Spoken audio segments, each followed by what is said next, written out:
본 방송에서 제공하는 투자 정보는 투자 판단에 대한 조언입니다. 방송에서 제공하는 주식의 가치, 가격 상승 및 가격 하락에 대해서는 방송사에서 보장하지 않습니다.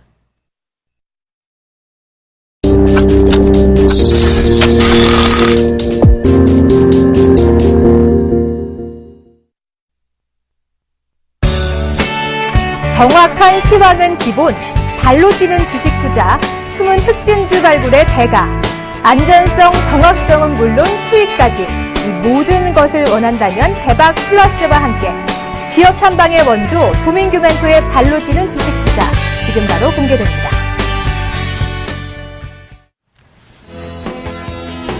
네, 시청자 여러분 안녕하십니까? 대박 플러스 시즌2 여러분의 수요일을 책임지고 있는 조민규 멘토입니다.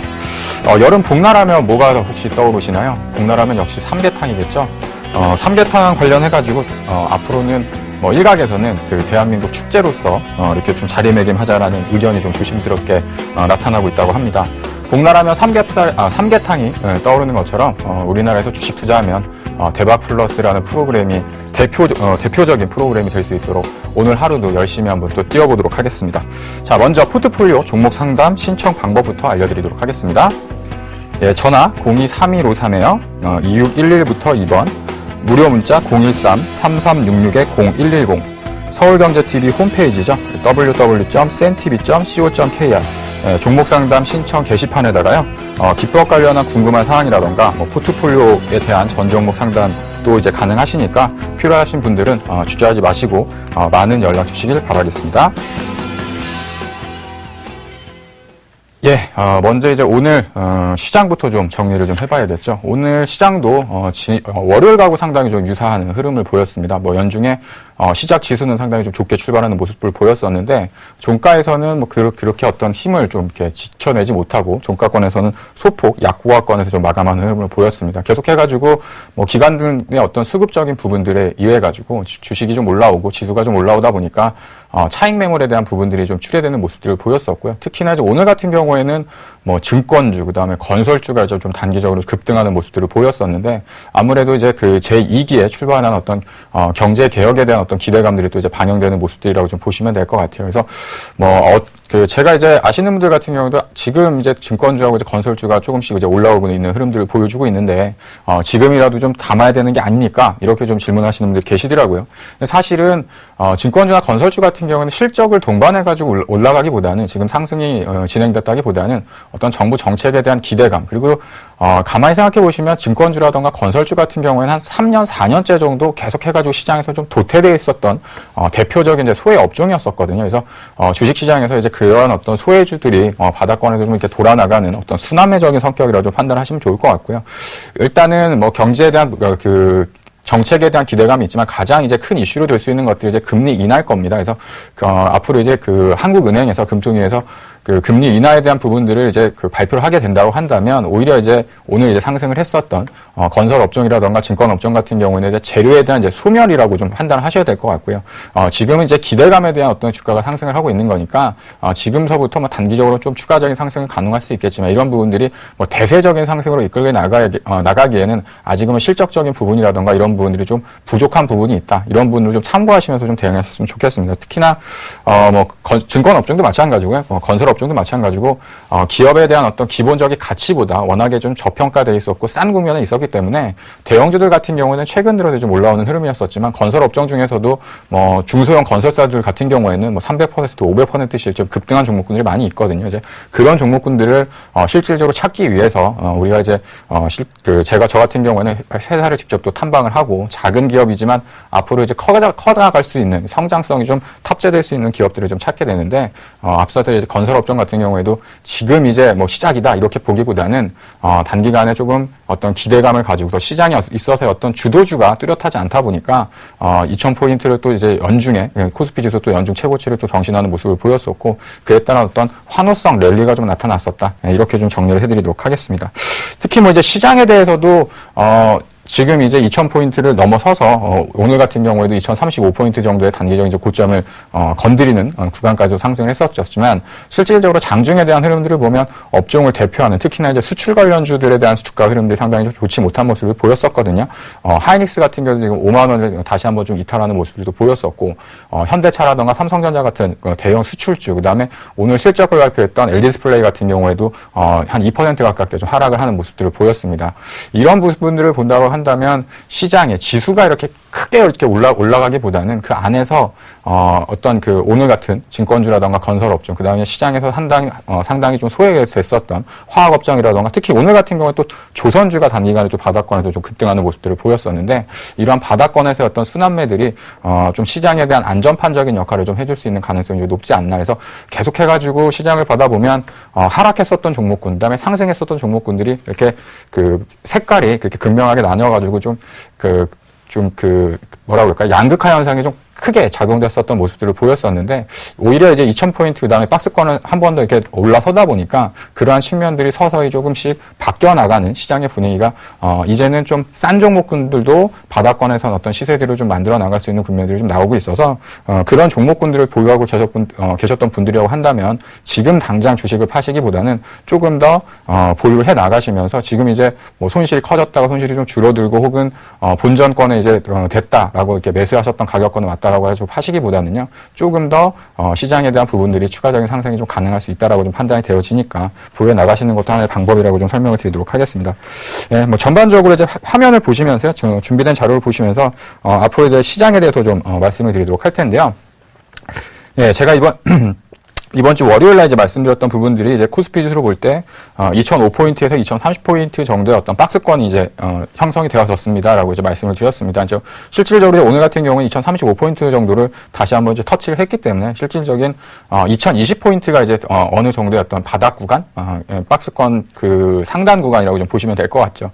그런 부분들에 있어서 또 오늘 같은 경우도 환율이 소폭 하락하는 모습을 보였었는데 외국인들 같은 경우에 지금 현물 쪽에서는 꾸준하게 좀 매수를 하고 있지만 선물 쪽에서 는 뭐 특별한 어떤 매수에 대한 움직임이 지금 포착이 되고 있지 않습니다. 이런 부분들은 아무래도 또 기관들의 어떤 매도 수급이 좀 출회가 되는 모습들을 보여주고 있다 보니까 싼 종목군들을 외국인 같은 경우는 좀 중장기적으로 좀 이렇게 편입을 해나가는 그런 국면이지만 지수에 있어서 어떤 큰 폭의 상승을 노리고서 어떤 그 선물 쪽에서 파생 시장 쪽에서 상승 쪽으로 이렇게 시장을 바라보는 분위기는 아니다. 이렇게 좀 정리를 해드리도록 할게요.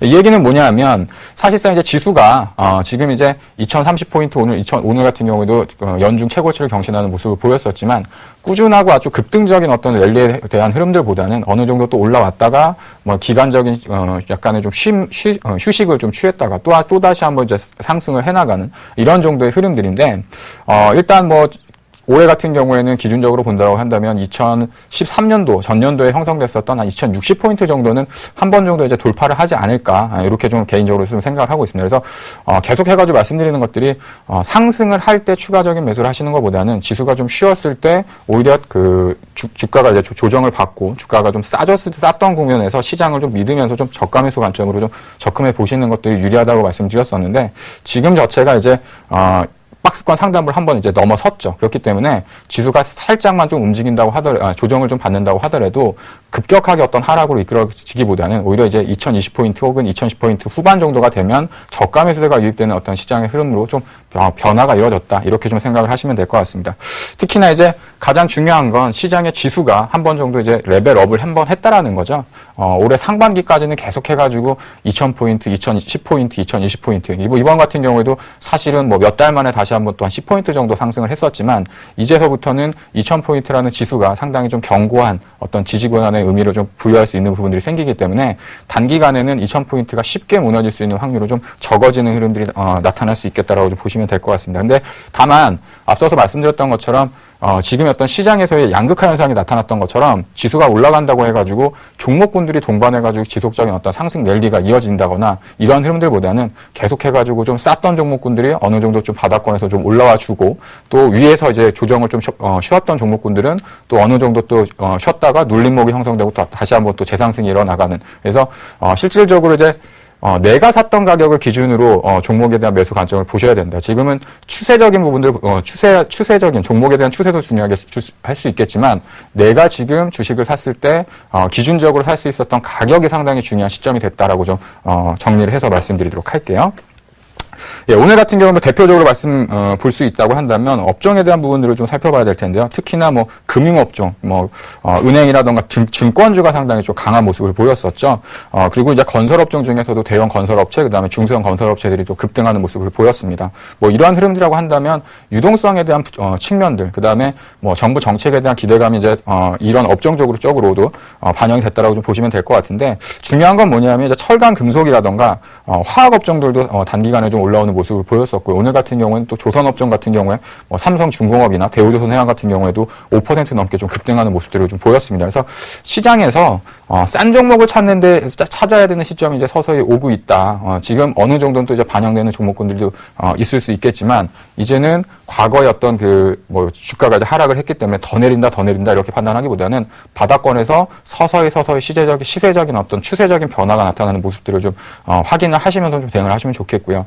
제가 이제 예전에 2월 달인가 포스코가 27만 원 정도를 하회할 때 이제부터는 포스코를 살 때입니다라고 말씀을 드렸었는데 오늘 같은 경우 이제 32만 원 정도까지 좀 근접하는 상승세가 나타났었거든요. 사실은 주식이라는 건 그렇게 어떤 주가가 하락을 했을 때 오히려 리스크가 덜하게 되는 거지 주가가 상승을 했다고 그래가지고 위험이 줄어든다 이렇게 좀 판단하시면 안 될 것 같아요. 특히나 최근 들어서 종목군들이 워낙에 좀 많이 이제 올라왔던 상승이 좀 컸던 종목군들이 많다 보니까 그 종목군들이 고점에서 좀 쉬어갈 때, 이제 뭐 단기간에 이 정도 있었던 주식이 이 정도까지 왔으면 좀 싼 게 아니냐 이렇게 생각하실 수 있겠지만 실질적으로 그런 종목군들 같은 경우에는 기본적인 기업 가치보다 상당히 좀 고평가되어 있는 종목군들이 많기 때문에 수급에 대한 힘들이 빠져나가고 된다고 한다면 그 종목이 지속적인 어떤 상승의 흐름을 받기보다는 단기적인 반등을 줄 수 있겠지만 중기적으로 봤을 때는 가격이 지속적으로 낮아지는 패턴으로 바뀔 수 있다는 것도 한 가지 좀 참고하시면서 너무 많이 오른 종목군들보다는 이제 서서히 새로운 시세를 좀 만들 수 있는 종목군들 쪽으로도 관심을 좀 가져보는 것도 하나의 전략이다라고 좀 말씀드리도록 하겠습니다.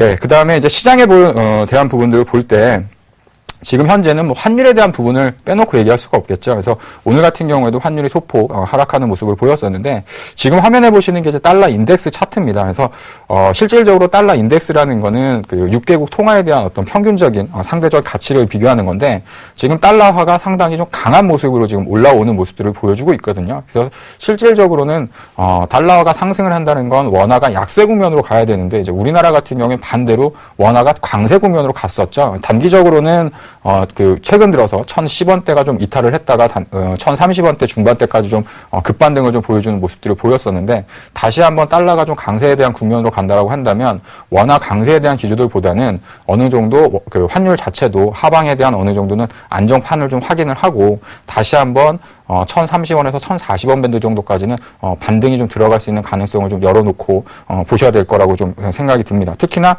상반기하고 하반기에 있어서의 좀 극명하게 달라지는 부분들이 뭐냐면 환율에 대한 부분들도 마찬가지거든요. 그래서 1분기, 2분기로 가면서 특히 2분기 때 상당히 좀 그 충격적인 부분으로 환율에 대한 하락 속도가 크게 좀 작용하는 모습들을 보였었는데 오히려 이제 3분기로 넘어가면서부터는 환율이 어느 정도 1020원에서 1030원 정도까지 좀 반등하는 모습들을 보였었고 기조적으로 볼 때 이런 추세가 다시 한번 1010원 밑으로 내려가기는 좀 힘들지 않을까 이렇게 좀 판단을 합니다. 특히나 앞서서 설명드렸던 것처럼 금리 인하에 대한 가능성이 좀 시장에 노출되거나 혹은 현실화된다라고 한다면 더 이상 이제 환율이 원화 강세 기조로서만 이제 갈 수 있는 가능성은 좀 낮아질 수 있기 때문에 지속적으로 이제 그 원화 강세 트렌드를 가지고서 좀 주식이 올랐었던 종목군들보다는 이제는 환율이 어느 정도 이제 하방 경직은 좀 확인을 했구나. 지금 당장 1000원대가 무너져가지고 세 자릿대로 이제 흘러내릴 수 있는 가능성은 좀 낮아질 수 있겠구나. 이런 부분을 본다라고 한다면 최근에 조정을 좀 받았었던 경기 민감주라고 할 수 있겠죠. 현대차라던가 이제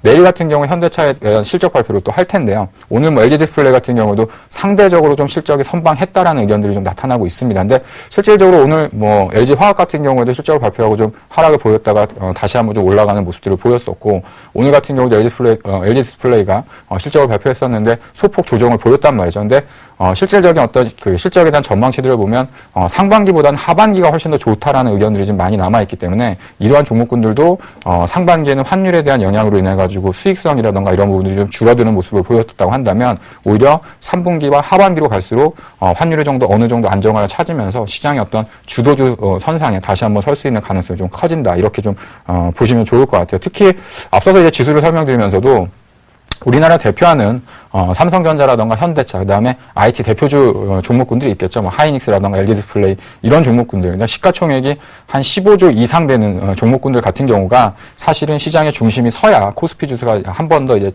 상승을 할 수 있는 힘의 원동력을 좀 받을 수가 있는데 이런 종목군들 없이는 사실은 지수의 큰 상승을 좀 기대할 수는 없습니다. 근데 지수가 만약에 크게 간다라고 한다면 이런 종목군들이 시장을 이끄는 어떤 주도주 선상에 나설 수 있는 가능성이 있기 때문에 이런 종목군들은 오히려 조정을 받을 때 꼭 관심 있게 좀 보셔야 될 수 있는 필요성이 있다라고 좀 말씀을 좀 드리도록 하겠고요. 또 하나 이제 마지막으로 좀 보셔야 될 건 뭐냐면 중국 증시입니다. 최근 들어서 중국 증시와 관련한 얘기들을 하는 사람들이 좀 많지 않을 텐데, 지금은 미국의 다우존스라는 건 나스닥, 그 다음에 독일이라던가 프랑스, 영국 같은 선진국 지수에 대한 부분들만 이제 우리가 확인을 하지만 중국 증시 같은 경우도 최근 들어서 어떤 흐름들을 본다고 한다면 다중바닥 형태를 띠면서 서서히 좀 바닥권에서 좀 탈피하려는 모습들의 움직임이 좀 나타나주고 있거든요.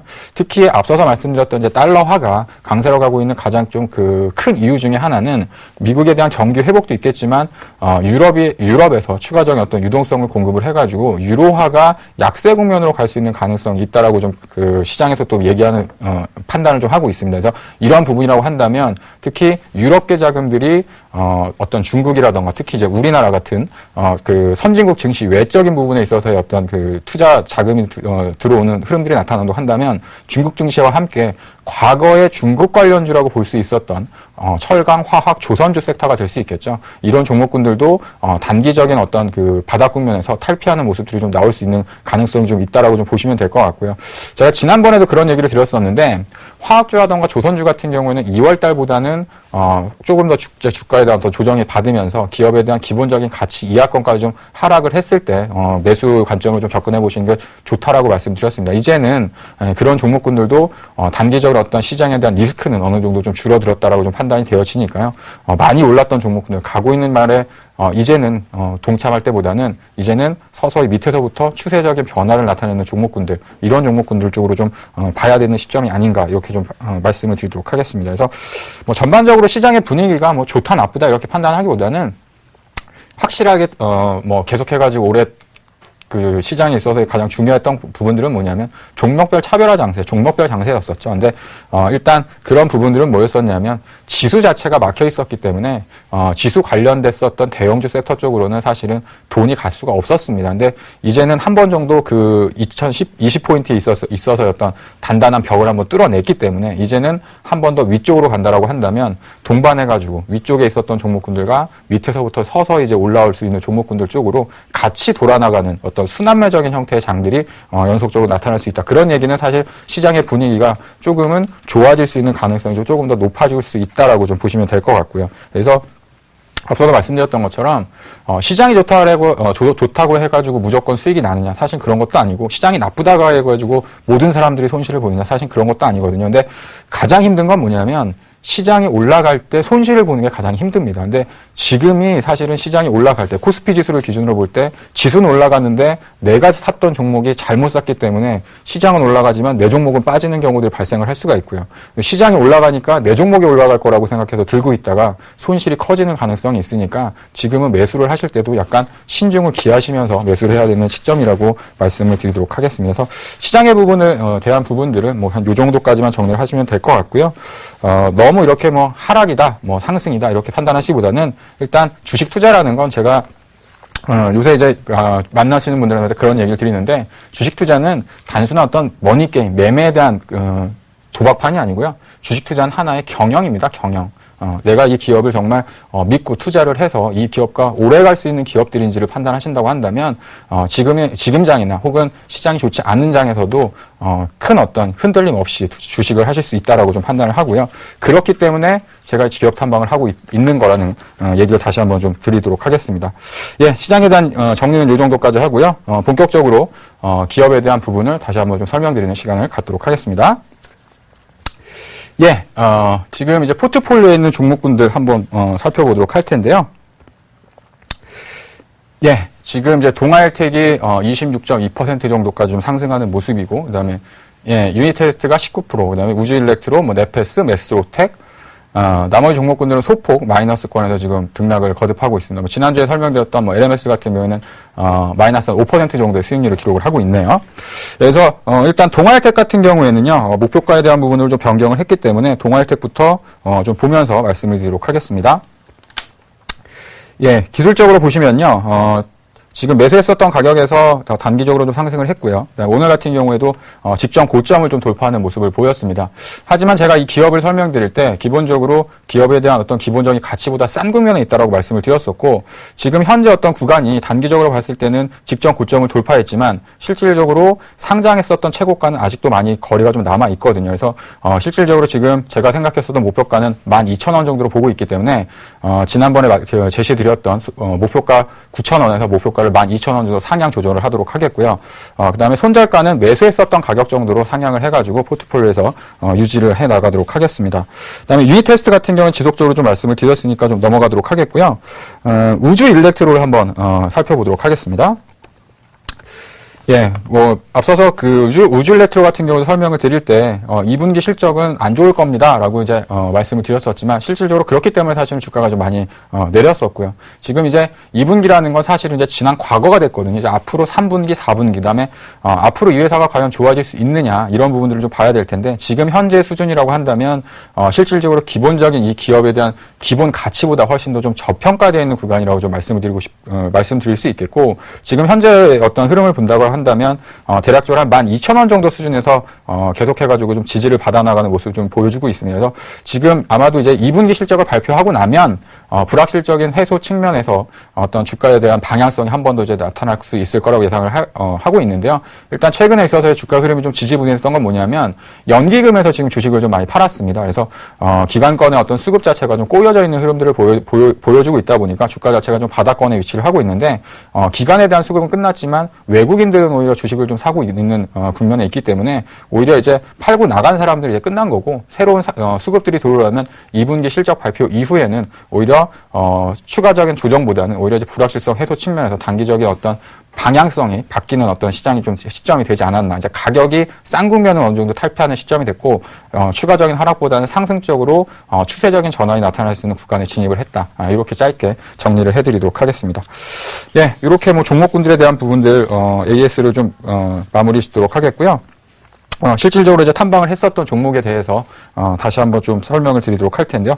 오늘 탐방을 했었던 종목군에 대해서 좀 말씀을 드리도록 하겠습니다.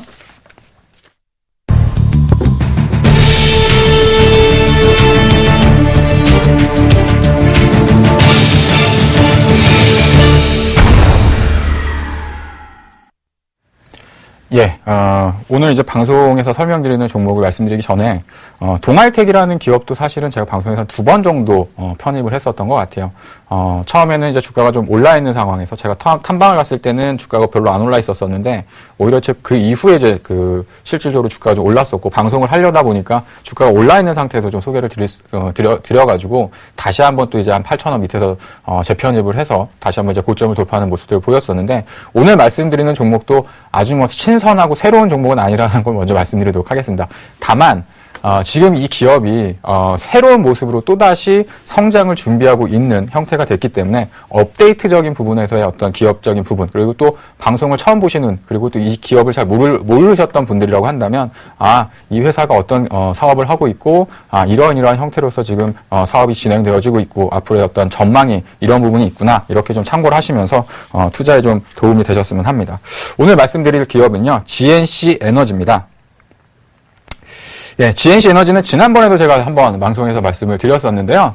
기본적으로 비상용 발전기를 만드는 사업을 주력으로 하고 있는 회사다라고 좀 보시면 될 것 같습니다. 그래서 뭐 과거에는 사실 GNC 에너지에 관심이 많으신 분들이 별로 없었었는데 주가가 좀 많이 올라오다 보니까 뭐 기관에 대한 리포트들도 좀 많이 나왔었고요. 그다음에 GNC 에너지 관련 기업들, 그러니까 GNC 에너지가 아닌 뭐 다른 비슷한 유사한 사업들을 하고 있는 기업들에 대한 관심도가 좀 많이 있는데, 실질적으로 GNC 에너지 같은 경우는 좀 집중적으로 좀 관심을 봐야 되는 것들이 뭐냐면 에너지와 관련된 부분에서의 성장성이라던가 이런 부분들이 다른 어떤 기업들하고 좀 차별적이고, 그 다음에 사업적인 부분에 있어서의 다변화가 상당히 좀 안정화되어 있는 그 사업을 영위하고 있다라고 좀 말씀을 드릴게요. 그래서 기본적으로 하고 있는 사업은 비상용 발전기입니다. 비상용 발전기라는 건 뭐 잘 아시는 것처럼 큰 건물 밑에 가면 전기가 이제 전기가 이제 끊겼을 때 비상용 발전기를 돌려가지고 건물에 어떤 전력을 공급하는 그런 어떤 설비를 만들어가지고 제공하는 사업을 영위하고 있다라고 보시면 될 것 같은데요. 상당히 어떤 규모가 큽니다. 뭐 거의 컨테이너 박스 커다란 어떤 컨테이너 박스 큰 것만큼 이 발전기 한 대가 이제 그 정도의 어떤 그런 규모를 자랑하고 있는데, 이런 것들이 이제 한 대가 사용되는 것들이 아니고요. 이런 것들이 뭐 10대, 뭐 20대 이렇게씩 이제 그 지하에 이렇게 탑재가 되어 있는 부분들이 많이 있습니다. 그래서 이런 부분들을 봐야 되는 건 뭐냐면, 계속해가지고 우리나라에도 전력난이라는 것들이 이제 여름만 되면 계속해가지고 부각이 될 수 있다라는 거죠. 특히나 지금 같은 경우는 과거에 어떤 오래된 큰 건물들 같은 경우는 이런 시설들이 좀 약했지만, 새로 짓는 건물들 같은 경우에는 특히나 이런 어떤 발전기에 대한 수요들이 급격하게 늘어가고 있는 모습들을 보여주고 있고요. 특히 이러한 부분들이 정보를 다루는 IDC 센터라고 하는 부분에서는 필수적인 부분들이기 때문에, 이러한 부분들이 지금 국내 쪽에 계속해가지고 늘어나는 추세로 좀 지금 진행이 되어지고 있다라고 보시면 될 것 같습니다. 그 옆 밑에 보시면 뭐 열병화 발전 시설, 그다음에 친환경 발전 시설, 뭐 이런 것들을 지금 하고 있는 부분들인데요. 지금 보시면 아시겠지만 뭐 전력과 관련된 사업을 하고 있는데, 우리가 알고 있었던 기본적인 어떤 뭐 한국전력에서 하고 있는 어떤 전력 사업과는 좀 다른 분위기의 전력 사업과 관련된 사업을 하고 있는 기업이다라고 좀 보시면 될 것 같아요. 그래서 사실은 뭐 지금 어떤 그 시대 상황이 전기 없이는 살 수 없는 세상이기 때문에, 전기가 없었을 때, 그러니까 한국전력에서 기본적으로 우리가 사용하는 전력이 공급이 되지만, 그런 전기가 없었을 경우에 그 전력을 대체할 수 있는 여러 가지 어떤 사업적인 아이템들을 하고 있다라고 좀 보시면 될 것 같습니다. 그래서 뭐 앞서서 말씀드렸던 것처럼 비상용 발전기는 뭐 발전기 세트부터 뭐 제어 시스템, 그다음에 설계와 시공까지 뭐 이렇게 통합적인 어떤 사업을 영위하고 있는 기업이라고 보시면 될 것 같고요. 특히나 이제 비상용 발전기에 대한 부분들이 지속적으로 좀 늘어나고 있는 모습들을 보여주고 있는데, 요 밑에 보시면요, 그러니까 2011년도, 2013년도 이렇게 넘어가면서 과거에 있었던 일반적인 소규모 어떤 주택 발전 그런 어떤 시스템에서 커다란 발전소라던가 뭐 대형 쇼핑몰, 그다음에 뭐 IDC 센터, 이런 대규모의 어떤 수주국 공급 계약들이 진행이 되는 어떤 그런 사업적인 부분으로 좀 바뀌어 나가고 있다라는 거예요. 그래서 과거의 어떤 소규모적인 사업 부분이었다고 한다면, 지금은 한번 이제 공사를 하게 되면 수십억, 수백억에 이르는 어떤 그 발전기에 대한 매출이 크게 이제 잡히는 부분들이 있을 수 있기 때문에, 커다란 수주 하나만 발생을 한다고 하더라도 이 기업에 있어서의 어떤 실적이라던가 이 성장에 대해서 상당히 큰 어떤 영향력을 발휘할 수 있겠다라고 좀 보시면 될 것 같습니다. 예, 앞서서 이제 말씀드렸던 것처럼 왜 이제 봐야 되냐면, IDC 센터라는 건데, IDC 센터라는 건 과천에도 뭐 삼성 SDS 관련된 IDC 센터가 있고요.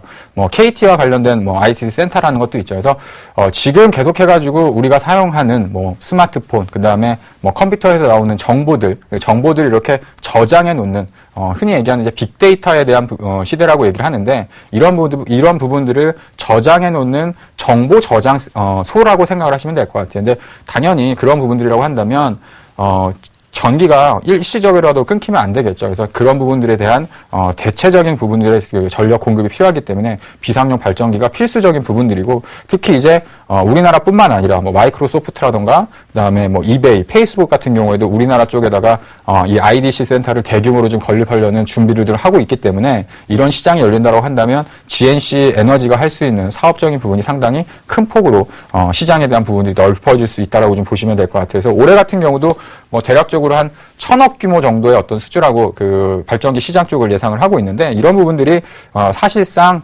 뭐 규모 자체는 크지는 않겠지만, 이쪽 시장에서 할 수 있는 이러한 어떤 사업들을 할 수 있는 회사들이 사실은 몇 개밖에 되지 않고 있고요. 특히나 이런 쪽에서 대규모의 어떤 수주 공사를 했었던 회사가 가장 대표적인 회사가 GNC 에너지이기 때문에, 차후에도 이런 어떤 대형 수주 프로젝트에서 수주를 받을 수 있는 가능성이 좀 높다라고 좀 보시면 될 것 같습니다. 그래서 앞서서 말씀드렸던 것처럼 뭐 삼성 SDS, 그다음에 KT, 뭐 삼성 엔지니어링 뭐 등등등 해서 대기업들과 이렇게 여러 가지 어떤 사업적인 부분을 영위를 하고 있고요. 해외 쪽에서도 이제 뭐 하노이라던가 그다음에 뭐 정부에서 하고 있는 중앙정부통합센터 뭐 이런 쪽에 있어서 IT 센터도 그쪽에 들어가는 어떤 그 발전기 자체도 GNC 에너지에서 공급을 해가지고 운영을 하고 있는 그런 모습이다라고 좀 보시면 될 것 같아요.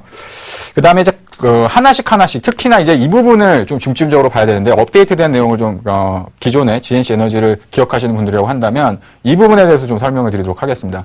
열병화 발전이라는 건데요. 지금 이제 우리나라 같은 경우에도 대규모로 어떤 그 발전소, 화력 발전소라던가 뭐 원자력 발전소를 지를 수 있는 그런 상황은 지금 아니거든요. 그래서 대규모의 어떤 발전 설비를 짓기보다는 구역별로 어떤 뭐 자치구역별로의 하나의 어떤 열병화 발전소 혹은 뭐 아파트 단지, 커다란 아파트 단지가 하나 들어가면 그 안에 이제 열병화 발전소를 소규모로 짓는 어떤 그런 추세들이 좀 늘어나고 있는 흐름들인데 이 열병화 발전소에도 마찬가지로 어떤 발전기라던가 혹은 비상용 발전기 이런 부분들이 이제 필수적으로 좀 필요하게 되는 흐름들이 나타나게 됩니다. 근데 지금 GNC 에너지 같은 경우에는 그 지난번에 이제 유상증자와 무상증자를 동시에 공모를 받아가지고 이제 진행을 했었었는데 거기서 나왔던 어떤 그 유보적인 현금을 활용을 해서 과거에는 발전기를 공급하는 부분이 있었다고 한다면 지금 현재는 열병화 발전소를 실질적으로 GNC 에너지가 운영할 수 있는 가능성도 지금 추진을 하고 있다라는 있다라고 합니다. 그래서 그 얘기는 뭐냐면 과거에는 발전기만 공급했었는데 이제는 열병화 발전소, 작은 열병화 발전소를 GNC 에너지가 실질적으로 소유하고 운전시켜서 전력을 판매할 수 있는 공급자가 될 수 있는 가능성이 이제 커지고 있다라는 거죠. 그래서 그런 부분을 영위하기 위해서 자금에 대한 그 조달을 유상증자를 통해서 했었었는데 실질적으로 주가에 대한 큰 영향 없이 보통 이제 유상증자 발표하고 나면 주가가 단기적으로 이제 급락하는 모습들을 보였었는데 공모를 통해 가지고 어떤 유상증자 자금을 좀 공급을 받았었고요. 그런 부분들이 사실은 주가에 큰 영향을 좀 받지 못했고 오히려 공모가 끝나고 주식이 오히려 추가 상장된 이후에 주가가 조금 더 이제 올라오는 모습들을 보였기 때문에 그에 따른 어떤 이슈가 좀 소멸됐다라고 좀 판단하시면 될 것 같습니다. 그래서 이러한 부분들이 발생이 된다고 한다면 사실은 이제는 과거의 어떤 발전기를 만들고 뭐 바이오 가스를 통해 가지고 하는 어떤 그런 흐름들이 아니라 우리나라에서 열병합 발전소를 할 수 있는 회사들이 그렇게 많지 않거든요. 특히나 뭐 포스코라던가 그다음에 뭐 삼천리 뭐 이런 회사들이 대표적으로 할 수 있는 회사들이었었는데 중소기업 쪽에서도 이러한 사업 쪽으로 진출을 한다고 한다면 어떤 그 업종에 있어서도 어떤 대표주적인 역할을 할 수 있는 기대감이 충분히 발휘될 수 있다. 이렇게 좀 정리를 해드리도록 하겠습니다. 그래서 앞서서 말씀드렸던 것처럼 정부 정책입니다. 이건 역시도 대규모에 대한 발전 시설은 지역적인 어떤 그 부분들에서 이제 반발이라던가 주민들의 반발이 좀 거세게 있다 보니까 지역 다치구별로 계속해가지고 발전소를 작은 발전소를 좀 늘려나가자 이런 부분들로 이제 그 바뀌고 있고요. 특히나 이런 부분들이 또 중요한 건 뭐냐면 효율성이 좀 뛰어나다라고 보시면 될 것 같아요. 과거 같은 경우 일반적으로 발전을 하면 발전에서 100% 전기가 생기면 송전을 하는 흐름 속에서 이제 전력이 좀 손실이 발생을 하거나 이런 부분들이 컸었는데 전력에 대한 부분들은 조금 낮아질 수 있겠지만 열이 생기기 때문에 그 열을 또 재활용할 수 있는 부분들이 있을 수 있고요. 이런 부분들을 뭐 지역에 있는 어떤 난방이라던가 이런 부분으로 사용할 수 있기 때문에 실질적으로 환경과 그 환경 보호와 환경에 대한 어떤 질적인 개선 효과를 다시 한번 또 이렇게 그 기대할 수 있는 부분들이 작용할 수 있다라고 좀 보시면 될 것 같습니다. 특히나 뭐 열병합 발전소 같은 경우에는 뭐 LNG라던가 뭐 LPG, 가스를 활용해가지고 발전소를 운영하는 흐름들이 많기 때문에 과거에 있어서 어떤 화력 발전이라던가 이런 부분들보다는 대기 오염이라던가 이런 부분에서 친환경적인 부분으로서 이제 그 발전 시설을 활용할 수 있다라는 부분들을 보시면 될 것 같고요.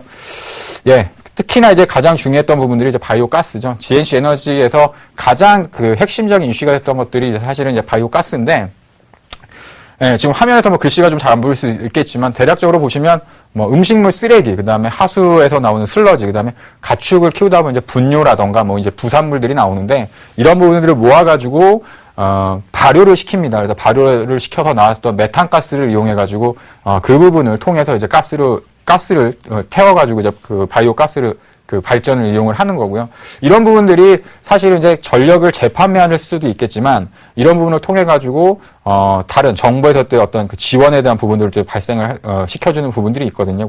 이런 부분들이 사실은 상당히 어떤 매출에 대한 매출에 대한 부분들은 작을 수 있겠지만 이익률이 상당히 크기 때문에 점진적으로 이런 부분들이 늘어난다고 한다면 사실은 앉아서 돈 버는 기업이 되는 거죠. 그러니까 바이오가스 발전 설비를 갖고 있으면 사실 뭐 음식물 쓰레기나 이런 것들은 버려지는 것들이기 때문에 버려지는 것들을 통해 가지고 돈을 벌 수 있는 사업을 영위하고 있는 이런 부분들의 사업도 진행을 하고 있다라고 좀 보시면 될 것 같습니다. 그래서 뭐 화면에서 보시면 뭐 수도권 그다음에 뭐 청주 뭐 이런 쪽에서 지금 진행을 하고 있고요. 지금 상반기에 한 군데 정도 추가적인 어떤 바이오가스 발전소에 대한 추가적인 그 인수에 대한 부분들이 이제 진행이 됐고, 앞으로도 한 10개 정도까지 지금 그 바이오가스 발전된 부분들을 계속 지속적으로 좀 늘리려고 하는 계획들을 가지고 있기 때문에, 앞으로 이러한 부분들이 앞서서 있었던 어떤 그 발전기에 대한 어떤 그 매출에 대한 부분 플러스, 그 다음에 특히나 이익적인 부분을 크게 영위하기 위해서는 이런 부분들이 서서히 한 군데씩 늘어나지고 있다라고 좀 보시면 될 것 같아요. 또 하나는 제가 이제 다른 기업을 탐방을 하면서 이 유사한 사업을 영위하는 기업들을 좀 탐방을 했었었는데 상당히 이런 쪽에 대한 관심이 좀 상당히 높습니다. 어떤 제가 이제 사명을 말씀을 못 드리겠지만 그 기업 같은 경우에는 버려지는 어떤 쓰레기 자원들 있죠. 그러니까 이 GNC 에너지가 하고 있는 사업은 뭐 음식물 쓰레기나 이런 건데 그런 것들이 아니라 이제 소각이 가능한 쓰레기들을 모아다가 그러한 부분들을 돈을 받고 이제 또 다시 사주는 겁니다. 그러니까 돈을 받고 사가지고 그 부분을 또 태워가지고 또 발전을 할 수 있는 그런 사업을 또 영위하는 회사들도 있는데, 그 회사를 가보니까 대표적으로 좀 비교할 수 있는 회사들을 GNC 에너지에 대한 부분들을 좀 많이 꼽으시더라고요. 그러니까 그만큼 이쪽에서는 상당히 이 바이오가스 발전, 그 다음에 친환경적인 발전과 관련해서는 좀 대표적인 대표성을 지금 띄워져 나가고 있는 기업이다라고 좀 보시면 될 것 같고요. 특히나 정부에 대한 정책, 계속해가지고 정부에 대한 정책이라고 말씀드리는데, 이게 정부에 대한 정책보다는 전 세계적인 어떤 흐름이라고 보시면 될 것 같아요. 그래서 앞서서 어떤 화석 연료라던가 이런 부분들보다 태양광, 그 다음에 풍력, 그 다음에 이제 지금 하고 있는 플랜트라던가 바이오가스를 통한 어떤 이런 산업들이 계속해가지고 점진적으로 지금 늘어나가고 있다라는 거죠. 그리고 정부에서도 이런 사업을 적극적으로 좀 장려하기 위해서 보조금이라던가 이런 부분들을 또 지원하고 있는 부분들이 있기 때문에 계속해가지고 이런 부분들은 늘어날 수 있는 추세가 진행이 되어지고 있다. 우리나라뿐만 아니라 중국 같은 경우에도 계속해가지고 이런 어떤 관심도가 많아지고 있고요. 베트남, 그 다음에 동남아시아에 있는 기업들도, 국가들도 이런 부분에 대한 발전 수요들이 지금 계속해가지고 늘어나고 있는 추세로 진행이 되어지고 있습니다. 그래서 어디서 이제 이런 부분들은 뭐냐면, 과연 이런 부분들을 사업을 통해 가지고 해본 경험이 있느냐. 경험이 있어야지만 다른 국가, 해외에 진출할 때도 그런 어떤 기본적인 과거의 어떤 사례를 통해 가지고 또 수주를 받을 수가 있는데, GNC 에너지 같은 경우는 지금 국내에서 성공적으로 이런 부분들을 잘 영위하고 있었기 때문에 앞으로 이런 부분들을 통해서 해외 쪽으로 진출하는 데도 한 가지 어떤 발돋움할 수 있는 기회를 가지고 있다라고 좀 보시면 될 것 같아요. 그래서 신재생 에너지는 계속해 가지고 좋아진다라고 말씀을 드렸으니까 이제 또 넘어가도록 하겠고요. 앞서서 말씀드렸던 것처럼 계속해 가지고 이쪽에 대한 부분들을 늘려 나가려고 합니다. 그래서 앞서서 유상증자에 대한 부분들을 통해 가지고 자금에 대한 어떤 유보율을 높여놨기 때문에 이런 부분을 통해서 앞으로 한 군데씩 이제 늘려 나가는 거죠. 근데 제가 이제 GNC 에너지의 탐방을 가보니까 이 회수, 처음에 투자했었던 초기 자금에 대한 회수 기간이 상당히 좀 짧아요. 그 얘기는 뭐냐? 처음에 발전소를 설비를 설치를 하고 인수를 했을 때 들어갔었던 자금이 대략적으로 한 50억 정도 들었다고 한다면 이 50억을 다시 회수하는 데 있어서 들어가는 시점이 한 3년 정도 이내에 끝난다라는 얘기죠. 그럼 나머지는 실질적으로 발전소 설비만 잘 운영을 하고 유지만 해놓고 한다면 나머지 기간 동안은 계속해가지고 수익이 발생될 수 있는 그만큼 고수익성 사업을 영위하고 있는 모습들을 볼 수 있다라고 보시면 될 것 같은데, 그래서 지금 올해도 마찬가지지만 내년, 내후년 해가지고 계속해가지고 이런 발전소 시설들을 하나씩 한 군데씩 좀 늘려나가는 계획들을 가지고 있고요. 앞으로 이런 풍부한 어떤 자금들을 또 집행을 준비를 해놨기 때문에 이런 어떤 기회가 있으면 계속해가지고 사업적인 부분으로서 성장성을 나타낼 수 있다고 좀 보시면 될 것 같습니다. 그래서 매출에 대한 변화도를 마지막으로 좀 짧게 말씀드리도록 할 텐데, 과거 같은 경우에는 비상용 발전기가 전부였다라고 보시면 될 것 같아요. 그래서 전반적으로 이쪽 매출 비중이 높았다고 한다면 앞으로는 비상용 발전기도 마찬가지지만 뭐 열병화 발전과 그다음에 친환경 발전 이런 부분들로 지금 넓어져 나가는 모습들을 보여주고 있기 때문에 친환경 발전과 관련된 대표 기업으로서 이제 발돋움 해나가고 변화가 되어진다라고 보시면 될 것 같아요. 뭐 매출액에 대한 부분을 짧게 보시면요. 꾸준하게 지금 성장을 해 나가고 있습니다. 올해 같은 경우도 전년보다 뭐 한 10%에서 15% 정도 성장을 예상을 하고 있고요. 특히나 이제 올해보다는 내년이 또 기대될 수 있는 부분들이 있기 때문에 지금 이제 상반기는 끝났고 이제 하반기 그다음에 내년으로 가면 갈수록 매출에 대한 긍정적인 흐름들을 예상을 하시면 될 것 같고요. 특히나 이제 영업이익이 계속해가지고 더 좋아지는 흐름으로 바뀌어져 나갑니다. 그러니까 앞서서 말씀드렸던 것처럼 버려지는 음식물 쓰레기를 통해 가지고 발전소로 돌려서 전기를 판매하는데 당연히 이익률이 높을 수밖에 없겠죠. 근데 이런 부분들이 하나씩 더 늘어난다고 한다면 당연히 회사가 앉아서 돈을 버는 건 아니겠지만 이런 부분을 통해 가지고 안정적인 고수익을 할 수 있는 사업 영역이 많아지고 있다라고 좀 보시면 될 것 같아요. 예, 끝으로 뭐 투자 포인트에 대한 부분들은 짧게 뭐 마지막으로 정리를 좀 해드리면. 아까 말씀드렸던 것처럼 대형 IT 기업, 우리나라뿐만 아니라 뭐 전 세계적인 그 기업들이 우리나라 쪽에 데이터 센터를 지금 건설을 하기 위해서 준비를 하고 있다. 이런 부분들이 사실상 GNC 에너지 같은 경우에 이제 한두 군데 정도 이제 그 건설에 대한 수주를 받는다고 하더라도 매출액이 큰 폭으로 증가할 수 있는 부분들이 있기 때문에 그런 이제 기대감이 있다라고 좀 보시면 될 것 같고요. 바이오 가스, 그다음에 앞서 말씀드렸던 것처럼 뭐 RPS, REC라고 하는 어떤 정부 정책에 대한 실질적인 수혜가 되어지고 있습니다. 실질적으로 이런 부분을 통해서 정부의 이런 부분들을 이제 재판매를 통해 가지고 수익을 지금 받아내고 있고요. 그래서 맨 끝에 보시면 이 부분이 좀 업데이트된 부분인데 증자에 대한 이슈가 이제 소멸됐고요. 그다음에 신규 사업에 대한 추진이 본격화되고 있기 때문에 실질적으로 자금이 어디로 쓰여지느냐, 딴 데로 쓰여지는 것들이 아니라 사업을 잘 하기 위해서 쓰여진다라고 좀 보시면 될 것 같아요. 그래서 기본적으로 목표 주가는요, 시가총액 1,000억 원 정도를 목표 주가로 좀 말씀을 드리도록 하겠습니다. 그래서 1,000억 원 정도가 되면 주가로 환산했을 때 대략 11,600원 정도 되거든요. 그래서 중기적인 목표가 12,000원 정도를 제시를 해드리도록 하겠고요. 차트를 보시면서 현재 주가 위치 한번 살펴보도록 하겠습니다. 예, GNC 에너지는 지금 최근 들어서 대략적으로 한 8,000원 정도에서 단기적인 저점을 좀 확인하는 모습을 보였었고요. 지난번에 상승을 했을 때는 대략적으로 이제 지금 가격이 무상증자한 이후에 어떤 수정된 주가니까요. 12,000원 정도 수준이거든요. 그래서 앞서서 말씀드렸던 것처럼 일단 기본적으로 여기 있는 구간을 하회하지 않는다고 한다면 1차적으로 12,000원 정도가 되는 추가적인 상승이 가능할 수 있겠다라고 좀 설명을 드리도록 하겠습니다. 그래서 매수가는 9,000원 정도로 말씀을 드리도록 하겠고요. 목표가는 12,000원이지만 11,500원 정도 이렇게 설정을 하고요. 손절가는 직전 저점이었던 7,900원 정도를 손절가로 제시를 해드리도록 하겠습니다. 예, 이렇게 해서 GNC 에너지에 대한 부분들은 이렇게 좀 마무리를 짓도록 하겠고요. 지금부터 본격적으로 시청자 포트폴리오 종목 상담 시작해 보도록 하겠습니다.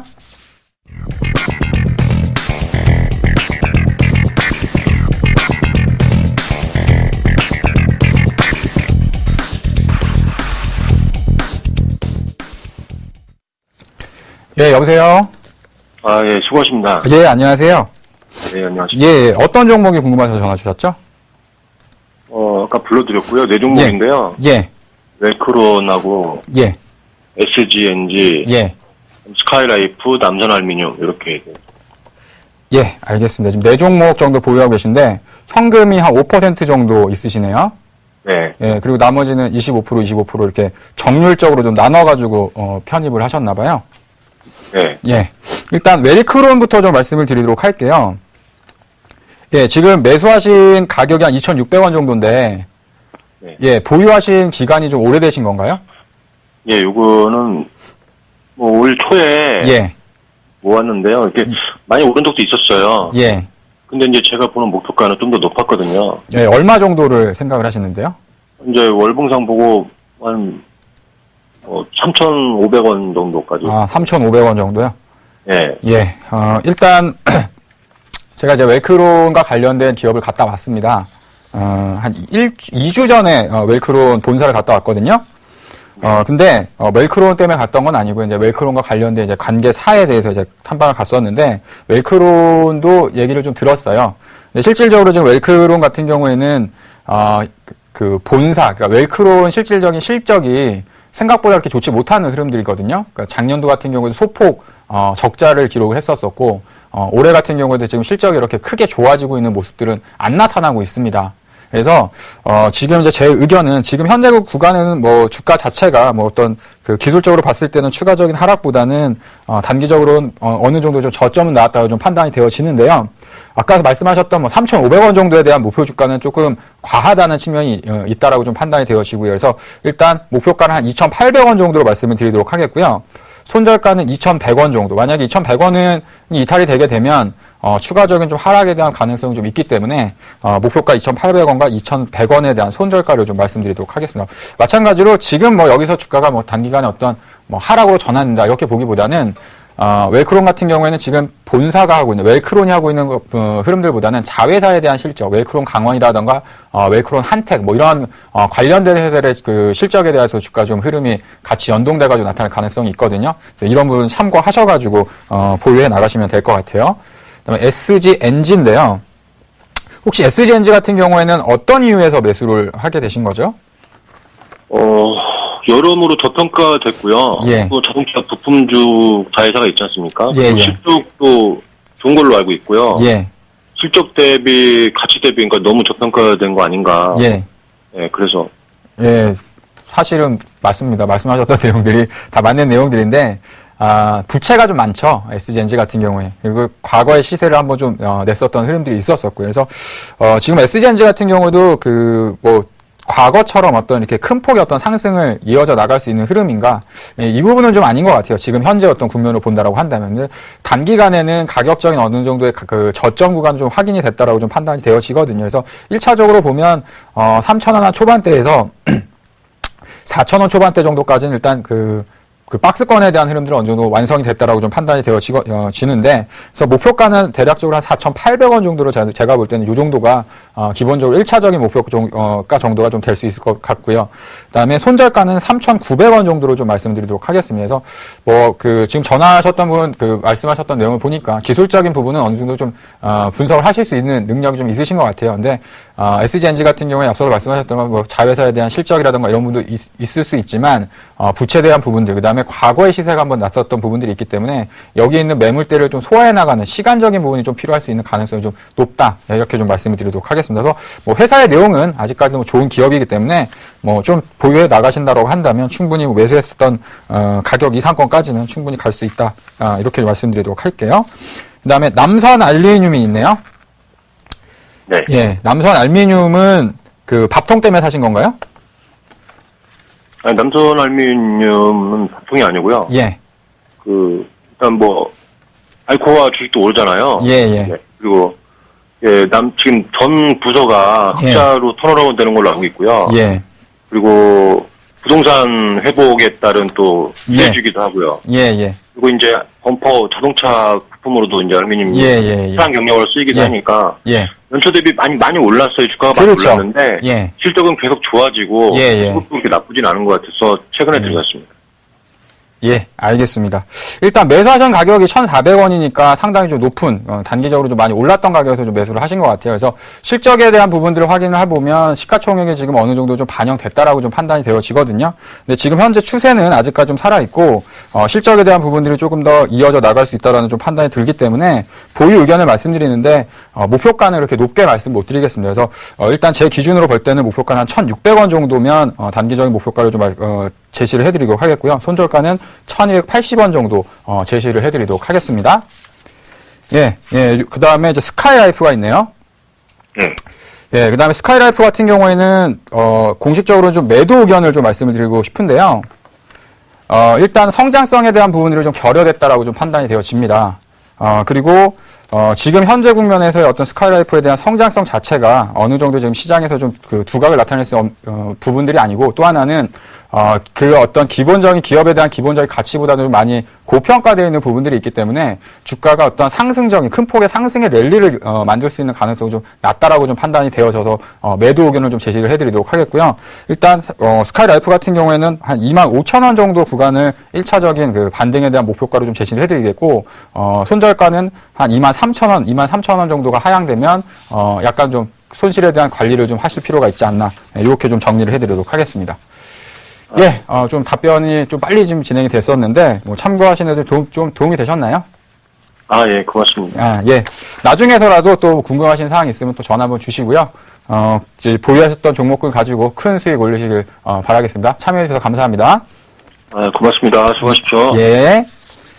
예, 오늘 뭐 급하게 좀 진행을 하다 보니까 특히 이제 시장에 대한 부분들이 좀 궁금하셨던 분들이 많으신 것 같아요. 앞으로 이제 시장이 더 갈 거냐, 아니면, 어디가 끝이냐, 아니면 조정을 받을 거냐, 이런 의견들이 좀 많으신 것 같은데, 일단 제가 보는 시장과 앞으로의 어떤 유망 업종, 어떤 종목군들이 좀 유망할지, 내일 저녁입니다. 목요일 저녁 8시, 샘 플러스에 오시면요, 뭐, 이번 주 화요일에도 말씀을 드렸었는데, 지난번 화요일날 방송에 또 못했던 얘기들, 그 다음에 오늘 방송에서 또 차마 하지 못했었던, 시간이 부족해가지고 못했었던 시장과 관련된 얘기들, 이런 얘기들 좀 할 수 있는 시간을 갖도록 할 테니까, 저녁 8시, 내일 저녁 8시에, 온라인에서 다시 한번 만나보도록 하겠습니다. 예, 대박 플러스 시즌2 수요일의 남자 조민규는 여기까지였습니다. 시청해주셔서 감사합니다.